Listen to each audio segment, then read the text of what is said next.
পরিষ্কার পরিচ্ছন্নতা ঈমানের অঙ্গ। আমরা সবাই যার যার এই স্থানটিকে পরিষ্কার পরিচ্ছন্ন রাখি,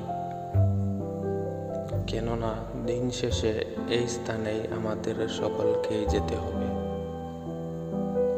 এই স্থানে আসলে আপনার অনেক অতীত মনে পড়বে, অনেক আপনজন এইখানেই শুয়ে আছেন। এমন কোনো লোক শুয়ে আছেন তা আপনি কল্পনাই করতে পারবেন না, যিনি আপনার জন্য অনেক কিছু করে গিয়েছেন।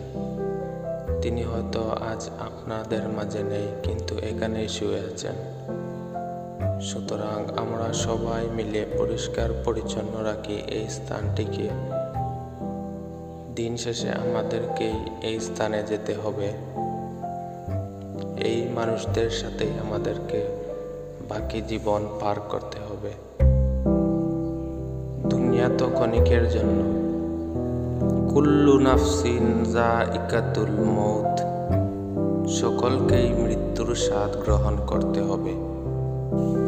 বিশ্বনবী বলেছেন, মাঝে মাঝে কবর জিয়ারতে যাবেন।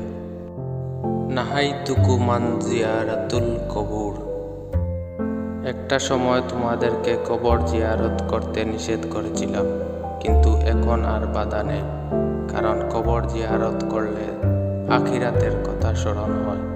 সুতরাং তোমরা কবর জিয়ারত করো, তাহলে তোমাদের আখিরাতের প্রতি স্মরণ হবে। আমাদের গন্তব্যের স্থানটিকে নিজ দায়িত্বে সবাই পরিষ্কার পরিচ্ছন্নতা রাখি। আল্লাহ আমাদেরকে এই স্থানটি পরিষ্কার পরিচ্ছন্ন রাখার তৌফিক দান করুন।